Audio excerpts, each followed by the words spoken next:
आणि मध्य रेल्वे संदर्भातली अपडेट आहे। मध्य रेल्वेची मुंबईकडे येणारी फास्ट लाईन पूर्णतः बंद करण्यात आलेली आहे, पूर्णतः ठप्प झाली आहे। सायन रेल्वे स्टेशनवर पाणी साचल्याने 8:30 वाजल्यापासून फास्ट लाईन ठप्प आहे। मध्य रेल्वेची मुंबईकडे येणारी फास्ट लाईन ही पूर्णतः बंद आहे। ज्या लोकल धीम्या आहेत त्या अत्यंत संथ गतीने सुरू आहेत। रेल्वे रुळावर मोठ्या प्रमाणात पाणी साचलेलं आहे आणि याचा मोठा परिणाम मध्य रेल्वेच्या वाहतुकीवर होतोय। फास्ट सेवा फास्ट लाईन ही पूर्णतः बंद आहे, ठप्प आहे, तर धीम्या लोकल या अत्यंत संथ गतीने सुरू आहेत। तब्बल 20 ते 25 मिनिटं उशिराने ही संपूर्ण रेल्वे वाहतूक मध्य रेल्वेची सुरू आहे आणि त्यामुळे मध्य रेल्वेच्या वेगवेगळ्या रेल्वे स्टेशन्सवरती प्रवाशांची मोठी झुंबड उडालेली आहे। गेल्या कित्येक वेळापासून हे चित्र असंच आहे। रेल्वे सेवा पूर्ववत करण्याचे प्रयत्न सुरू आहेत, ट्रॅकवरचं पाणी काढण्याचे प्रयत्न सुरू आहेत, पण अजूनही रेल्वे सेवा पूर्ववत सुरू झालेली नाही। फास्ट लोकल फास्ट लाईन मुंबईकडे येणारी ही पूर्णतः ठप्प आहे, तर धीम्या लोकल या अत्यंत संथ गतीने सुरू आहेत। अनेक लोकल्स या रद्द करण्यात आलेल्या आहेत, तर काही लोकल या अडकून पडलेल्या आहेत।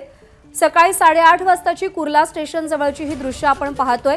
एकूण 3 सक्शन पंप्स कुर्ला स्टेशनवरती लावण्यात आलेत, पण दुर्दैवाने केवळ एकच पंप पाणी उपसा करण्याचा तिकडे सुरू आहे आणि त्याचा मोठा फटका बसतोय। अक्षय भाटकर आपले प्रतिनिधी सध्या आपल्या सोबत आहेत। अक्षय, रेल्वे वाहतूक अजूनही पूर्वपदावर येत नाहीये, फास्ट लाईन पूर्णतः बंद आहे, काय अपडेट्स आहेत?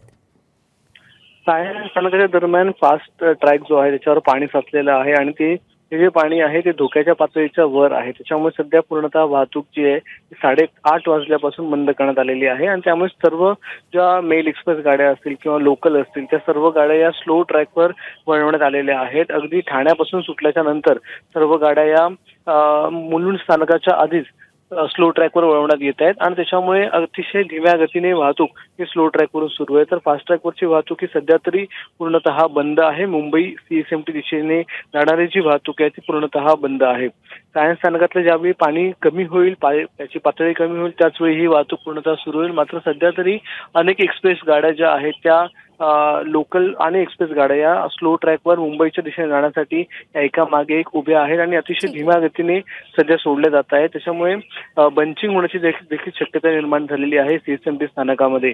अशी परिस्थिती सध्या मध्य रेल्वेची आहे, तर हार्बर रेल्वे देखील सध्या अतिशय उशिराने आहे आणि त्या ठिकाणी देखील कुर्ला स्थानकाच्या दरम्यान पाणी भरलेलं आहे, त्यामुळे त्या ठिकाणी देखील अतिशय धीम्या गतीने या लोकल दोन्ही बाजूने सध्या सुरू आहेत।